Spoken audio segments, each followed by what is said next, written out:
নমস্কার, আমি তৃণমূল কংগ্রেসের মুখপাত্র রিজু দত্ত। আপনারা সকলেই জানেন ৪ঠা মে বাংলার বিধানসভার ফল বেরিয়েছে। বাংলার মানুষ দুহাত তুলে বিজেপিকে আশীর্বাদ করেছে এবং বাংলায় পরিবর্তন হয়েছে। আগামী ৯ই মে নতুন সরকার গঠন হবে বাংলায়। কিন্তু আমার ভিডিওটা আজকে সেটা নিয়ে নয়। আমার ভিডিওটা হচ্ছে ৪ঠা মে বিকেল ৪টের থেকে আজকে ৬ই মে দুপুর ৩টে অবধি আমার সাথে ব্যক্তিগত কি ঘটনা ঘটেছে। আপনারা জানেন যে আমার দল তৃণমূল কংগ্রেস কাউন্টিং অবজারভার করে পূর্ব মেদিনীপুরে পাঠায়। এবার যখন সারা বাংলা জুড়েই যে গেরুয়া সুনামি আমরা দেখেছি, সেখানে পূর্ব মেদিনীপুরও তো তার বাইরে ছিল না। পূর্ব মেদিনীপুরে যখন তৃণমূল পিছিয়ে ব্যাকফুটে এবং বিজেপি হৈ হৈ করে জিতছে, তখন শেষ মুহূর্তে আমি পূর্ব মেদিনীপুর থেকে বেরিয়ে আসি এবং বাড়ি ফিরে আসি।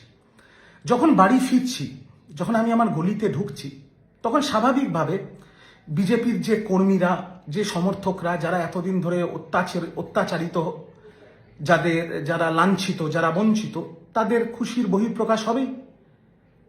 তারা ফ্ল্যাগ নিয়ে জয় শ্রীরামের স্লোগান দিচ্ছে, গান বাজাচ্ছে, আবির খেলছে, খুব স্বাভাবিক। সেই মুহূর্তে আমার গাড়িটা তাদের ওই বিজয় উৎসবের সামনে গিয়ে পড়ে। আমার ড্রাইভার মুসলিম, আমি গাড়িতে সামনের সিটে বসে। আপনাদের বলতে চাই, আমি এটা না বললে, মানে এই কথাগুলো, বিগত ১.৫-২ দিনের কথাগুলো না বললে পাপ হবে। আমার মণ্ডল সভাপতি সেই সময় যদি সে চাইতো, আমার গায়ে আবির লাগিয়ে দিতে পারত, আমার গাড়ি ভাঙচুর করতে পারত, আমার মুসলিম ড্রাইভারকে মারতে পারত, আমাকেও চত্থাপ্পড় মারতে পারত। কিন্তু তারা কি করেছে? সে এসে আমার সাথে হাত মিলিয়েছে, আমার গায়ে গেরুয়া আবিরটা পর্যন্ত দেয়নি। উল্টে বিজেপির ছেলেগুলো বলেছে, একটু রাস্তাটা খালি কর, রিজুদার গাড়িটাকে বার করে দে। নাম্বার 1। নাম্বার 2, 4 তারিখ বিকেল 5টার পরে যারা স্বঘোষিতভাবে বিজেপি হয়ে গেছে, যারা সবাই তৃণমূল ছিল এখন স্বঘোষিতভাবে বিজেপি হয়ে গেছে, ফেসবুকে এখন জয় শ্রীরাম লিখছে, তাদের মধ্যে থেকে 4 তারিখ রাত্রেবেলা আমার বাড়ির সামনে মদ খেয়ে অকথ্য ভাষায় খিস্তি খেয়র, আমার মা একজন doctor, non political, practising gynaecologist, তাকে অনেক রকম থ্রেট দেওয়া, আমার স্ত্রী অরাজনৈতিক একটা প্রাইভেট কোম্পানিতে চাকরি করে, তাকে অনেক রকম থ্রেট দেওয়া হয়েছে, এবং আমাকেও অনেক গালাগাল দেওয়া হয়েছে। যেহেতু আমিও তো দলের পক্ষ থেকে ভোটের সময় প্রাণপাত করে লড়াই করেছি যেটুকু আমার ক্ষমতায় ছিল। এবং তারপরে আমি আমার পরিবারের সুরক্ষার জন্য, আমার সার্ভাইভালের জন্য, দলের মুখপাত্র হওয়ার সুবাদে বিজেপির অনেকের সাথে আমার ভালো সম্পর্ক ছিল, যারা এখন সবাই বিধায়ক হয়েছে, তাদেরকে আমি ফোন করি। কিসের জন্য ফোন করি? নিজের এবং নিজের পরিবারের সুরক্ষার জন্য। এবং আমি স্পষ্টভাবে বলতে চাই যে বিজেপির এত ব্যস্ততা, 9 তারিখ তাদের শপথ গ্রহণ, প্রতিটি বিজেপির বিধায়ক যাদের আমি ফোন করেছি, তারা দুটো রিংয়ের মধ্যে আমার ফোন ধরেছে। নাম্বার 1, বিজেপির দিল্লির শীর্ষ নেতৃত্ব এবং বিজেপির বাংলার শীর্ষ নেতৃত্ব আমাকে ওপেনলি বলেছে, তুমি বুক ফুলিয়ে তৃণমূল কংগ্রেস করো, তোমার পরিবারের ওপরে কোনো আঁচ আসবে না। কারণ আমি তাদের একটাই কথা বলেছিলাম যে, দাদা, আমাদের কি বাঁচার অধিকার নেই? আমরা বিরোধী দল করি, এখন আমরা তৃণমূল কংগ্রেস করি, আমি তৃণমূলের মুখপাত্র, কিন্তু আমার কি বাঁচার অধিকার নেই? আমাদের কি বেসিক সম্মানটুকু থাকবে না? আমাদের জীবন জীবিকা, আমাদের চাকরি, সেটাও কি আপনারা কেড়ে নেবেন? তাহলে বলুন, আমরা সুইসাইড করে দিচ্ছি। তখন বিজেপির সর্বস্তরের দিল্লি এবং বাংলার শীর্ষস্থানীয় নেতৃত্ব, আমি তাদের নামটা নিচ্ছি না, তারা এক কথায় বলেছে, তোমার ওপরে বা তোর ওপরে কোনো রকম প্রবলেম হলে আমাকে ফোন করবি। এবং তারা বারংবার হোয়াটসঅ্যাপে খোঁজ পর্যন্ত নিয়েছে, কোনো প্রবলেম হয়নি তো? এটা যদি আমি না বলি, আমি পাপ করব। তারা আমাকে স্পষ্ট বলেছে, রিজু, তুই যা করেছিস, যা ভাষণবাজি করেছিস, যা ডায়লগবাজি করেছিস, কর্মীদের মনে তোর জন্য রাগ আছে, কিন্তু তুই দলের মুখপাত্র হয়ে করেছিস। তুই কারুর বেআইনিভাবে জোর খাটিয়ে জমি কেড়ে নিসনি, বাড়ি দখল করে নিসনি, কারুর বাড়ির মা বোনের গায়ে হাত দিসনি, কাউকে মারধর করিসনি আমাদের কোনো কর্মীকে না। তুই কোনোদিন ফলস কেস দিয়ে কাউকে থানায় ঢুকিয়েছিস, জেল খাটিয়েছিস। সেই জন্য আমরা কথা দিচ্ছি, তোর বা তোর পরিবারের ওপরে কোনো আঁচ লাগবে না। এবং আমি আজকে বলছি, এই 6 তারিখ দুপুর 3টের সময় আমার বাড়িতে একটা পাথর পর্যন্ত, কেন একটা পাথরের কোনা পর্যন্ত কেউ মারেনি। সব থ্রেট কল বন্ধ হয়ে গেছে, উল্টে খোঁজ নিচ্ছে, দাদা কোনো অসুবিধা নেই তো। আরেকটা ঘটনা বলি, আমার শ্বশুর শাশুড়ি, আমার শ্বশুরের বয়স 75, আমার শাশুড়ির বয়স 73, শ্বশুর সেরিব্রাল অ্যাটাকের পেশেন্ট।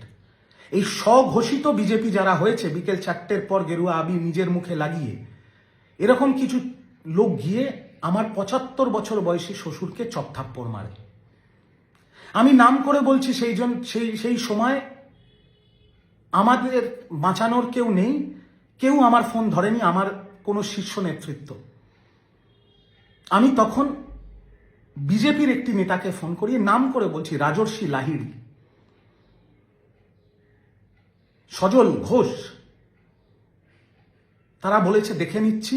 রাজর্ষির সঙ্গে সঙ্গে সোনারপুর থানায় ফোন করে, 8 ঘন্টার মধ্যে পুলিশ যায় এবং আমার বৃদ্ধ শ্বশুর শাশুড়িকে তারা প্রোটেক্ট করে। আমি যে এলাকায় বাস করি, আমার বিধানসভা কাশীপুর বেলগাছি, আমাদের বিধানসভার এখন বিধায়ক হচ্ছে বিজেপির বিধায়ক রিতেশ তিওয়ারি। রিতেশ দাকে আমি ফোন করে বলি, দাদা আমাদের কি এইরকম অত্যাচার হচ্ছে? আমি রিতেশ দার কথা এক্স্যাক্ট আপনাদের বলছি। বলছে, শোনো রিজু, তুমি কাশীপুর বেলগাছি কোনোদিন কোনো অত্যাচার করনি, কোনোদিন কোনো তোলাবাজি করনি, তোমার গায়ে হাত দেওয়ার আগে আমার গায়ে হাত দিতে হবে। শুধু তাই নয়, আমার বাড়িতে আমার মণ্ডলের জেনারেল সেক্রেটারি আনন্দ, নাম করে বলছি, আমার বাড়িতে এসছে। আমার জেলা, যে জেলায় আমি থাকি উত্তর কলকাতা, সেই জেলার বিজেপির শাখা সংগঠনের জেনারেল সেক্রেটারি অমিত আমার বাড়িতে এসছে, আমার সাথে বসে চা খেয়েছে, গল্প করেছে, আমার এই তৃণমূলের অফিসে বসে। এবং তারা আমাকে বলেছে, দাদা আমি কথা দিচ্ছি, তোমার গায়ে একটা আঁচ আসবে না, তোমার পরিবারের গায়ে একটা আঁচ আসবে না, তুমি মন খুলে তৃণমূল কংগ্রেস করো, গঠনমূলক রাজনীতি করো। শুধু তাই নয়, রিতেশ দা, আমি যে থানার অন্তর্গত আমার বাড়ি, সেই থানার ওসিকে বলে দেওয়ার পর 1 জন না 2 জন না 5টা বাইকে 10 জন অফিসার আমার বাড়িতে এসছে এবং এসে বলেছে, দাদা তোমার বাড়িটা চিনে গেলাম।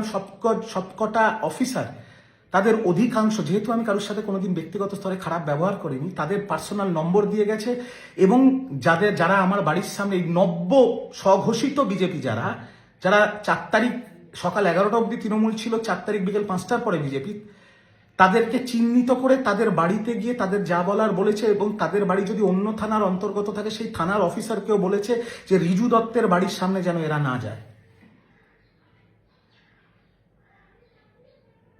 বিজেপির এই সৌজন্য, বিজেপির এই উদারতার জন্য আমি বিজেপির কাছে চিরকৃতজ্ঞ।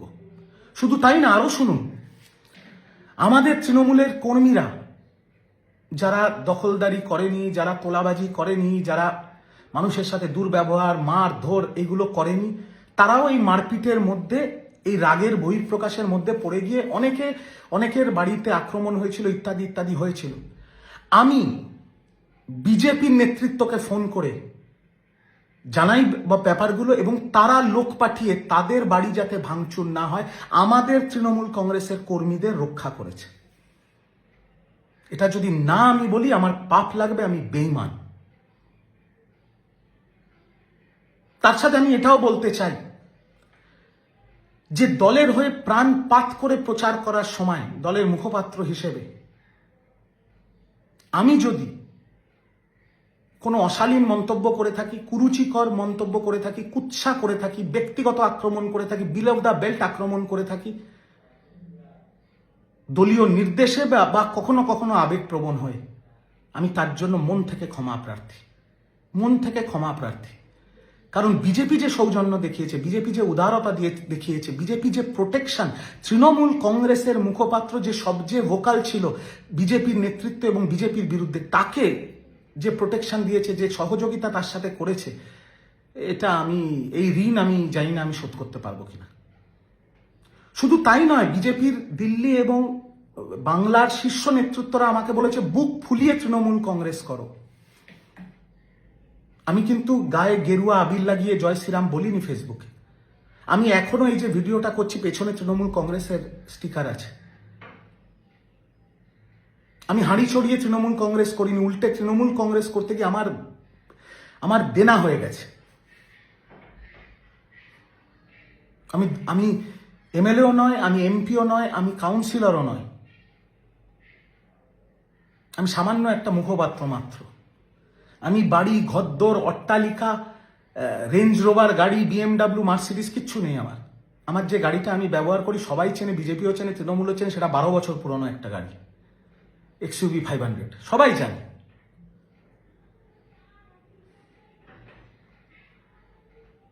সবাই আমাকে একটা কথা বলছে, তৃণমূল করো, গঠনমূলক রাজনীতি করো, গঠনমূলক বিরোধিতা করো। তৃণমূলের প্রতিটা জনপ্রতিনিধি, আমি আর নাম করে তাদের লজ্জা দেব না, প্রতিটা জনপ্রতিনিধি বিজেপির প্রতিটা নেতাকে ফোন করে সারেন্ডার করে দিয়েছে, বলেছে ইমিডিয়েট তারা বিজেপি জয়েন করতে চায়। কিন্তু বিজেপি একটা প্রেস কনফারেন্স করে পরিষ্কার বলে দিয়েছে কাউকে এইভাবে জয়েন করানো হবে না, এইভাবে বিজেপিতে যোগ দেওয়া যায় না। আমি স্পষ্টভাবে এই ভিডিওতে বলছি, আমি বিজেপি জয়েন করতে চাইও নি। বিজেপির শীর্ষ নেতৃত্ব, সেটা বাংলার হোক দিল্লির হোক, কেউ আমাকে বলেও নি বিজেপি করতে। উল্টে বলেছে তুমি তৃণমূল করো, শুধু বলেছে ব্যক্তিগত আক্রমণ কাউকে করো না। তাই আমি আবারও বলছি যে এই হাই ভোল্টেজ ইলেকশনের সময় তৃণমূলের মুখপাত্র হওয়ার সুবাদে বা তৃণমূলের মুখপাত্র হওয়ার জন্য দলীয় নির্দেশে বা কখনো কখনো আবেগপ্রবণ হয়ে যদি আমি কোনো অশালীন মন্তব্য, কুরুচিকর মন্তব্য, ব্যক্তিগত আক্রমণ করে থাকি, তার জন্য আমি ক্ষমা প্রার্থী। তার সাথে এটাও বলবো, ডাইরেক্ট ব্যক্তিগত স্তরে, যেহেতু তার নম্বর নেই আমার কাছে বা তার সাথে আমার যোগাযোগ নেই, বিজেপির নেতা শুভেন্দু অধিকারী, তাকে আমি অনেক পার্সোনাল অ্যাটাক করেছি, অনেক। নন্দীগ্রামে দাঁড়িয়ে তার বিরুদ্ধে বিরোধী মন্তব্য করেছি 99% দলীয় নির্দেশে এবং 1% কখনো কখনো আবেগপ্রবণ হয়, কারণ আমরা সরকারে ছিলাম, আমরা ক্ষমতায় ছিলাম। আমি শুভেন্দুদার কাছে সেই সকল মন্তব্যের জন্য ক্ষমা প্রার্থী। আপনি শুভেন্দুদা বলেছিলেন ভোটের শত্রুতা ভোটেই থাক। আমি আশা করব বিরোধী কর্মী এবং বিরোধী কর্মীদের পরিবার এবং বিরোধী কর্মীদের জীবন জীবিকাকে আপনি সুরক্ষিত রাখবেন, আপনি রক্ষা করবেন এবং আপনার পার্টি এবং আপনার সরকার রক্ষা করবে, যেভাবে বিগত 2 দিন ধরে আপনারা করছেন।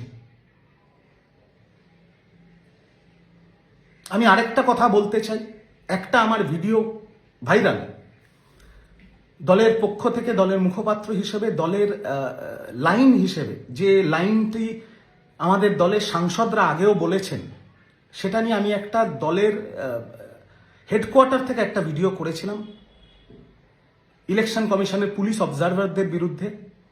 কাউকে ব্যক্তিগত মন্তব্য করিনি, কাউকে ব্যক্তিগত নাম নিয়ে আক্রমণ করিনি, সম্পূর্ণ রাজনৈতিক বিষয় ছিল। দলীয় মুখপাত্র দলীয় পার্টির লাইন, পার্টি স্ট্যান্ড ধরে বলেছিল, আর যে কথাগুলো আমি বলেছিলাম সেটা আমার আগে দলের সাংসদরাও বলেছিল। সেটা সারা বিশ্ব জুড়ে, ভারতবর্ষ জুড়ে ভাইরাল। এবং সেই ভিডিওটাও আমি আমার বাড়িতে করিনি বা আমার ব্যক্তিগত ফেসবুকে পোস্ট করিনি, সেটা দলীয় অফিসিয়াল হ্যান্ডেল থেকে ছাড়া হয়েছে। তার জন্য আমি বলতে চাই যে এটা ব্যক্তিগত কোনো মন্তব্য ছিল না, এটা দলীয় মন্তব্য ছিল, পার্টি লাইন ছিল, আর আমি দলের মুখপাত্র হিসেবে আমার কাজটা করেছিলাম।